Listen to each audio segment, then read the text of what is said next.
All right, welcome to chapter 8 in the old book. I believe it's chapter 12 in the new book. So we're going to look at systems of linear equations. By definition, a system of linear equations is where all the equations in the system are linear, variables raised to the first power. Equations are typically written in standard form. Ax plus by equals c, where capital A, capital B, capital C are traditionally integers. You have three possible graphs that you will encounter with these linear systems. You can have one solution, and this is where the two lines are going to intersect. You can have no solution, where the two lines are parallel. And you can have both linear equations represent the same line, so they overlap, which is an infinite solution. Now, that's not your final answer. You actually have to write your answer here as the equation of the line, and we'll look at that in one of two possible forms. The other notation, vocabulary I want you to look at here is what they call these independent and dependent, consistent and inconsistent systems. So if you want, by any one of the two words, independent, either here or here, just write down two individual or lines, two different lines. Dependent means the lines are the same line, two different lines. Consistent means that there is a solution, whether it's one solution or infinite solution. Consistent means a solution. Inconsistent means no solution. What I want you to do is circle. Put a big circle around inconsistent and dependent. These two can never be together at the same time. You can't have no solution and two lines that are exactly the same be matched up. So these two words never match up. Now, the way we're going to solve these systems is either by graphing to see whether they intersect, whether they're parallel or the same line, or we're going to do them algebraically, either the substitution or elimination method. All right, so let's go ahead and take a look at the substitution method. What you want to do is step one, and I'll use this example as we work through these steps, is to choose an equation and get x or y by itself. It doesn't matter which one it is. Whatever's the easiest, and try to keep your terms positive whenever possible. So I'm going to look at this second equation and simply just add over this x over to the other side, and I get y by itself. Step 2 says substitute step 1's equation. All right, the x plus 3 into the second equation. So I go back up here, grab that second equation, the one that I didn't use in step 1, and I'm going to substitute in this expression x plus 3 in for the y right there. We substitute it in, we distribute the 2, we get 2x plus 6, we combine like terms, 3x plus 2x is 5x, and we work to solve for x all by itself. So x is equal to 1. That's step 3. Whatever variable's left over, you solve for it. Step 4, substitute this answer into step 1. So grab the equation that you altered, y equals x plus 3. Substitute the 1 in for the x, solve it for y. 1 plus 3 is 4. And this is your intersection point. This must be written as a point. This is the solution to that system. It is a point. It's not x equals 1. It's not y equals 4. It's an ordered pair point. Again, you will probably see in my math lab x equals y equals. I can't stand this because x equals 1 represents a vertical line at x equals 1, and y equals 4 represents a horizontal line. All right, our solution is a point. So please keep that in mind. The next is the elimination method, which is really good because it cancels out a variable right away. So the first thing you want to do is look for opposite signs between your variable terms. So here both x terms are positive, but here both y terms are opposite signs. So I'm going to opt to cancel out the y's. And to do that, what I'm going to do is I'm going to multiply the first equation by 3. And a lot of people just take whatever the coefficient in front of the y of the other equation, multiply it to the first, and then we'll multiply the 4, that's the coefficient on this y, to the second equation. If there's a smaller number that we could use, we'll use that. So I multiply the first equation by 3, and that's multiplied to everything. 3 times 3x is 9x, 3 times minus 4y is minus 12y, 3 times 1 is 3. Multiply 4 to everything. 4 times 2x is 8x, 4 times 3y is 12y, equals 12 times 4 is 48. Now here you're going to notice numbers get big fast. So we want to be wise in what we choose. Sometimes we don't have to multiply to the entire equation. Sometimes we can divide. Maybe a whole entire equation is divisible by 2. It might be easier to divide everything by 2. All right, well, anyhow, if we add these two equations together, 9x plus 8x is 17x. Negative 12y plus 12y cancels out to be 0y, which, okay, we don't need. It's gone. It's been eliminated. 3 plus 48 is 51. Now we solve for x. Just divide over the 17 into 51. X is equal to 3.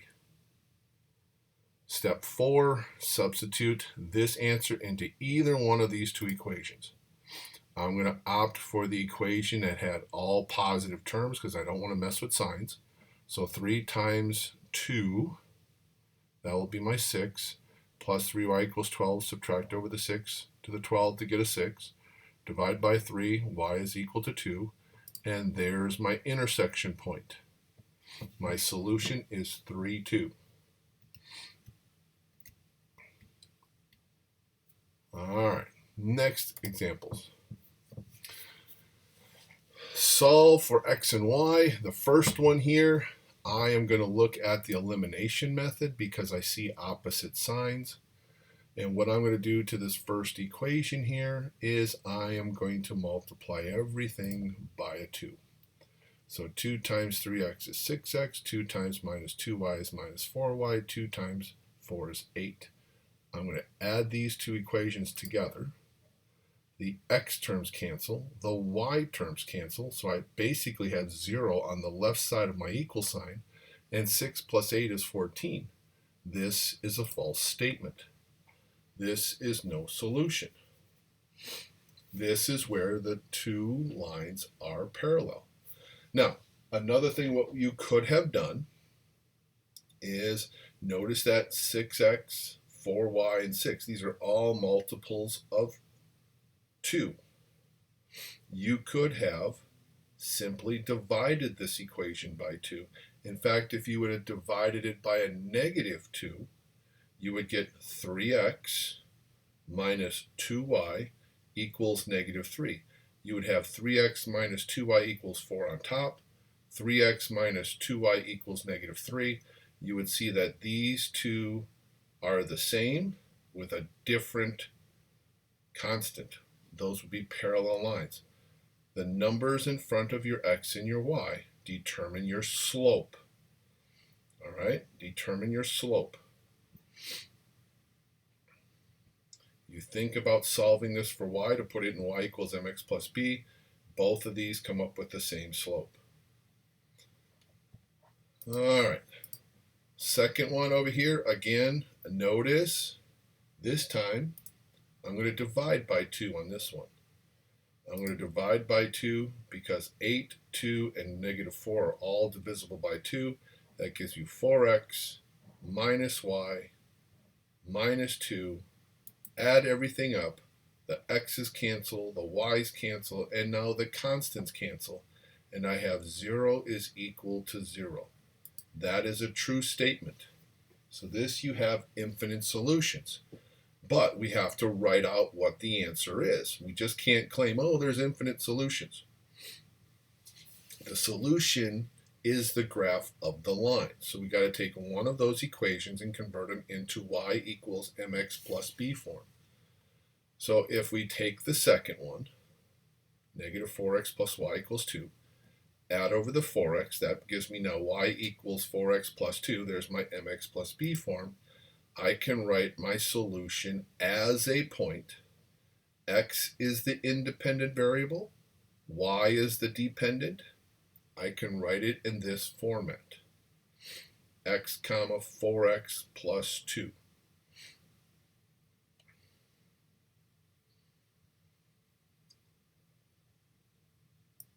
All right. Another example, this is another linear system, but notice we now have 3 variables. So one thing that you should notice, 2 unknowns, 2 equations. 2 unknowns, 2 equations. 3 unknowns, you have to have 3 equations. So for every variable that's unknown, you have to have an equation to find out where this is going to intersect.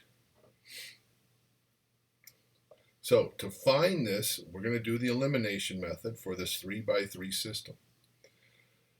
What I like to do is I like to find a terminator equation, kind of related to my elimination method. We're going to terminate a variable.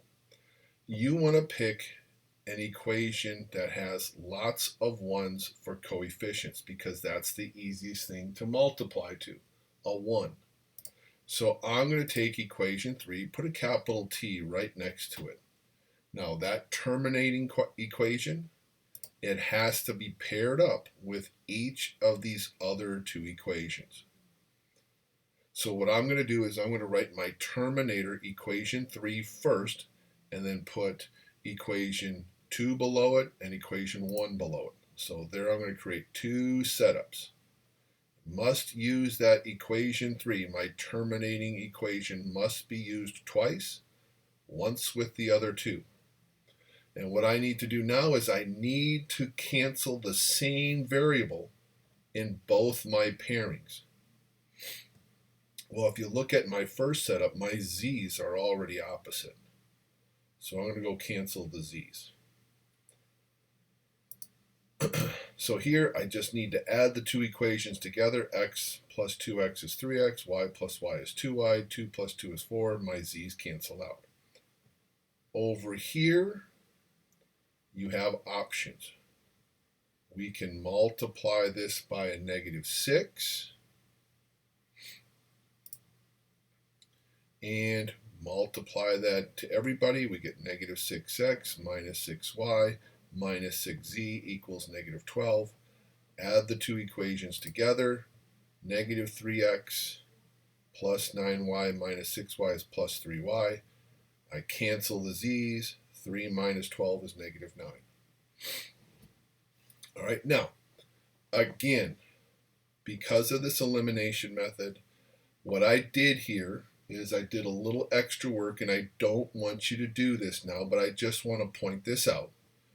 Normally, when you see your coefficients are all multiples of 3, say divide by 3 and make your number smaller. But in this case, don't do it.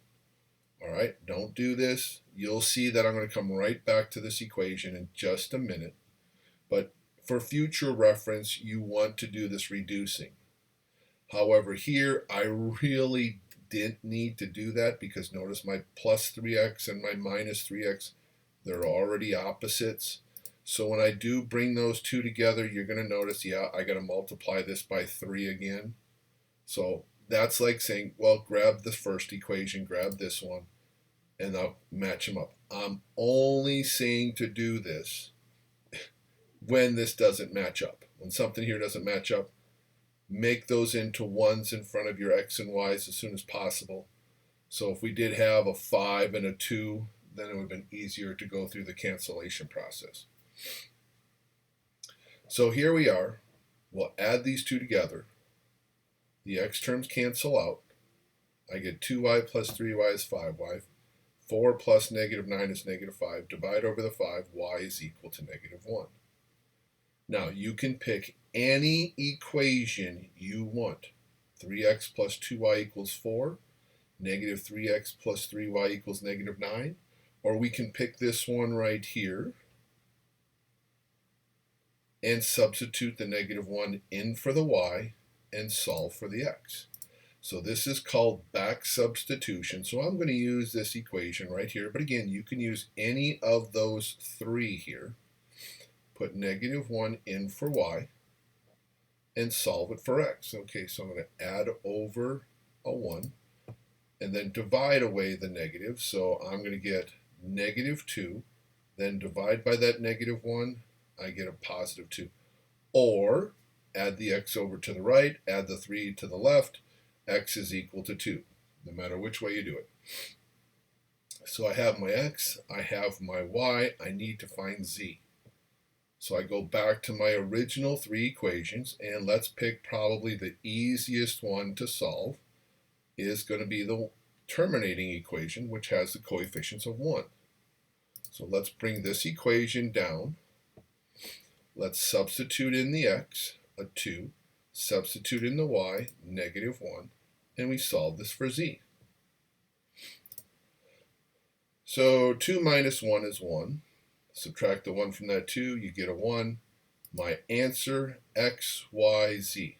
Always in alphabetical order, no matter what variables you're given. R, S, T, A, B, C, X, Y, Z. Always put them in alphabetical order. So x was 2, y is negative 1, z was a positive 1. All right, next example. Again, a 3 by 3 system. We're going to pick a terminating equation, and again, in this case, again, looking at equation 3 has all these wonderful ones in front of the x, y, and a z. We have a negative 1 here. I'm going to match that up with everybody up above. So terminator equation number 3 gets matched up with equation 1, equation 3 with equation 2, and now we're going to do some canceling. Here, notice that the y's are already opposite, so let's just add those together. X plus 2x is 3x, z minus 3z is minus 2z, 2 plus 0 is 2. Over here I got to cancel the y's. So I'm going to multiply this by 2, or I could have said, look, 4, 2, 6, 0 are all divisible by 2, and I could have divided here by 2 and canceled my y's. That would work too, but I opted to multiply this all by 2. Get positive 2x minus 2y plus 2z equals 4. Add them up, we're going to get 6x, y's cancel, minus 4z equals 4. So now I said, well, let's divide by negative 2. So I get negative 3x, positive 2z, and a negative 2. Why did I divide by negative 2? I wanted these to be opposites. So when I bring these two equations together, notice that my x terms, my y, z terms, and my constants are all opposites of each other. 0 equals 0. This is a true statement. This is an infinite number of solutions. What we like to do is we like to keep the z as the independent variable. The reason for that is we're going to show you how to solve these systems with the graphing calculator, and the calculator always uses the last variable. If it's 3 variables, it's always the last one in the ordered, not pair, but triple, that they make the independent variable. So we're going to take one of these equations and get the x by itself. So since z is independent, z is in my answer. These two blanks have to have z in the answer. So I'm going to take my 3x minus 2z equals 2. Add the 2z over.